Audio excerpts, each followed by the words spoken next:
তো হঠাৎ করে রেডি হয়ে আমরা কোথায় চলে গেছিলাম। তো হে এভরিওয়ান, আমি রিয়া চলে এসেছি আরও একটা ছোট্ট মিনি ব্লগ নিয়ে।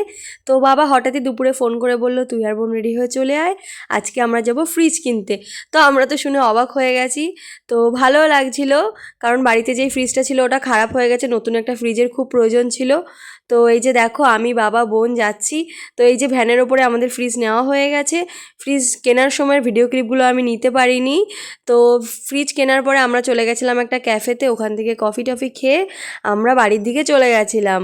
তো প্রচণ্ডই ঠান্ডা ছিল সেদিন। আর এই যে দেখো এটা আমাদের বাড়ি, ওই যে ফ্রিজ চলে এসেছে আর এখানে ফ্রিজটাকে সেট আপ করছিল। আর ফ্রিজটা বাইরে থেকে দেখতে ঠিক এইরকম, কেমন হয়েছে তোমরা বলো। আর এদিকে ভেতর থেকে এই দেখো ফ্রিজটা ঠিক কীরকম। আর এদিকে বোন সমস্ত কিছু দেখছিল ফ্রিজের ভেতরে কোনটা কীরকম কী। তো ফ্রিজটা কেমন হয়েছে তোমরা অবশ্যই জানিও। আর আমার মনটা খারাপ হয়ে গেছিলো, কারণ আমাদের পুরনো ফ্রিজটাকে নিয়ে চলে যাচ্ছিলো। তো আজকের মিনি ব্লগটা এই পর্যন্তই, বাই।